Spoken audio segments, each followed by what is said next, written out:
How's it going, guys? IW, aka Mk3 Supra parts here. Got the JZA70 out. Today we're working on a fun video. This video, I asked a couple of my friends what they thought, and they gave me their input on 10 reasons why you should buy a Mk3 Supra. I brought the car out to this windmill. It looks awesome. I was built to last with the webs I'm weaving. I could change the past. I'm all achieving. Got my foot on the gas. Never stop competing. If you break my glass, then this life's coming. Number one reason is just, look at the car. Just look at this thing. This thing is iconic. Yeah, it's overshadowed by its bigger brother, the Mk4 Supra, but this thing's still iconic. It has that 80s look. It's got pop-up headlights. This thing's just beautiful. Mine's not perfect. The paint's bad. It's got a lot of little issues and stuff, but this thing still just looks beautiful, even with all the problems that it has. To carry on, reason number one, you add wheels and coilovers to a Mk3 Supra, maybe a little bit of window tint, and that's about it. That's all you really need to make one of these cars look good. That's all that's done to this car. It has coilovers, it has 3-piece wheels, a lip, factory wing, and some tint, and it looks good. A lot of people ask me about body kits and stuff. Maybe that's, if that's your taste, whatever, that's cool. But you really don't need a body kit to make this car look awesome, in my opinion. Some of my favorite ones don't have body kits. One reason that you should buy one of these cars, don't even need to talk on this part.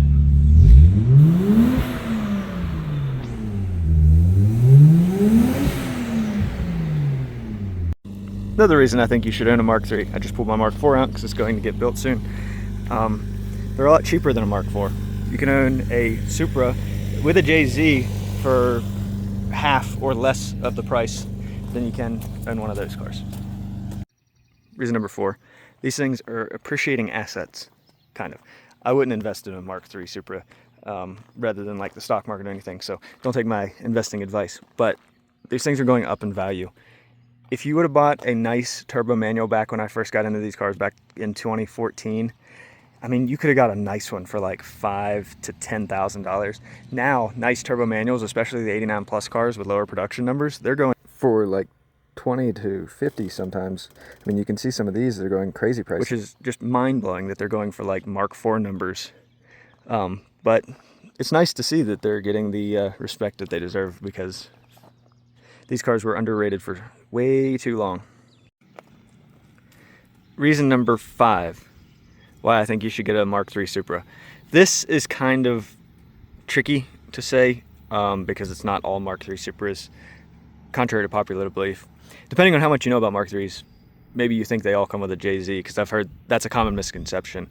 But anyway, 1JZ GTE R154. This only came in the JZA70s in Japan. None of the cars in America ever came with a 1JZ, but there are a lot of swapped cars out there.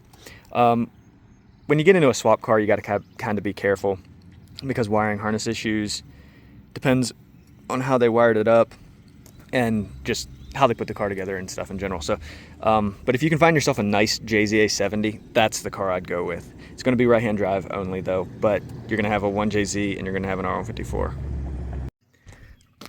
Reason number 6 that you should buy a Mk3 Supra is these things are relatively cheap still, and they're rear-wheel drive, turbo, manual sports cars from the 80s and 90s. There's not a lot of other cars that you can get into for the price range that you can get these cars, especially if you get lucky. I'm trying to not go into another point here, but for now, and especially in the past, these were cheap compared to all the other cars in the category that were like FC RX-7, 240. 240s weren't turbo, and RX-7s to find a turbo one was kind of hard. But yeah, relatively cheap manual rear-wheel drive sports cars, and sometimes they have a turbo. Reason number 7, these things get so much attention. When I first started driving these back in 2015, they didn't get much attention. Everybody just liked the Mk4. Nobody really cared about these. But now, every time I'm at like a gas station or drive by somewhere and stop, somebody's like, oh, I had one of those, or my cousin had one of those, or my dad had one of those. And they get a lot of attention. A lot of people are going to ask you questions about it. And that could be a negative. But if you like talking to people and you like meeting new people and having cool experiences with them, then that sounded weird. Then yeah, this is a good car. It definitely gets a lot of attention. Reason number 8 that I think you should buy a Mark III Supra. They're easy to build. They're really good project cars, and whenever I picked up my JZA70 that you see in all these videos, it needed a whole new motor, but luckily I had a motor, and it was pretty easy, straightforward to swap it in, just plug everything in, and then just here's some pictures of the restoration process. And I mean, it's very easy to work on. This is a great car to learn how to work on a car, and it's not as like complicated as something newer. Reason number 9, the growing aftermarket support for these cars. The past couple years, they've started to get more respected in the car community, and more people have started getting into Mark IIIs, especially because you can't afford Mark IVs anymore. So a lot of companies are starting to build aftermarket parts for them. Like I was working with Interstellar Systems, my buddy Austin. We were coming up with, or he was making them, I was just helping him test fit them. Spoiler mounts for the 3-piece wing. He was making those. He's making blanks for the center console, which I found that, and he was like, I'm gonna make one of those because I found it in a JZA70. I didn't know it existed until then.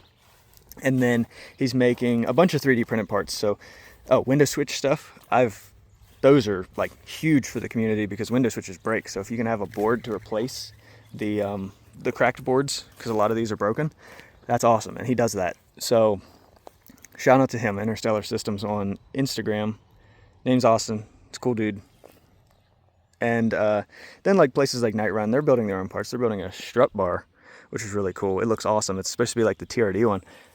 Techno Toys, they make rear suspension arms for these cars. Drift Motion makes a bunch of stuff for these cars, like OEM type stuff. I don't know. Like they make like turbo kits and stuff. But yeah, I mean, the aftermarket support is growing. And I'm sure I'm forgetting a lot of companies. There's like Toge Nation, they make like mirror covers for the JZA70s and like stickers and things. I think they made a reproduction like wings too, maybe even. Or nose panels. Nose panels. Sorry, I'm ranting. But there are companies that make aftermarket parts, and Toyota's even coming out with, not aftermarket, but Toyota's coming out with new parts for these cars. That's pretty awesome. But they're very expensive, so.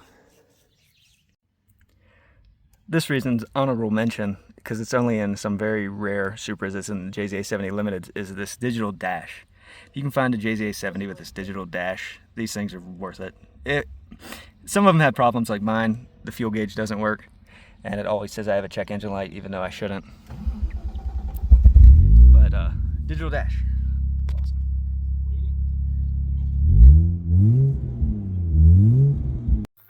Reason number 10. This video is going to jump around a little bit, so if reason number 10 is in the same spot as reason number 1, it's because I recorded them at the same time and then recorded the middle ones. I just wanted to have a few clips from here at this nice windmill to put in the video. But anyway, reason number 10 is the community. The community of Mark III Supra owners is great. I've only met a few bad ones, but for the most part, everybody's been awesome. The people were super helpful. They try to help when they can, give advice when they can.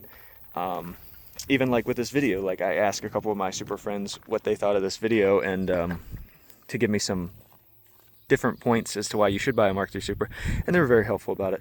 And a lot of my best friends are Mark III Supra owners, so yeah, the community is awesome, and I love being a part of the community. I love selling parts.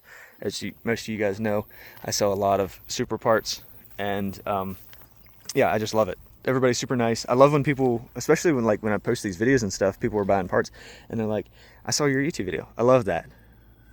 Thanks to everybody that's watching. I know this is a small YouTube channel, but thanks for everybody that's watching. Thanks for everybody that buys parts. Really appreciate everybody. And yeah, hopefully you either have a Supra or you're thinking about buying a Supra.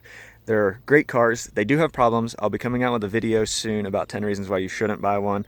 That's just to keep everybody, like, I want to be open and honest about these cars. They're not perfect. They have issues and stuff like that. So that'll be the next video. But this video, hopefully it kind of influenced you to buy one a little bit maybe, or at least showed you some of the reasons why you should buy one. Thank you guys.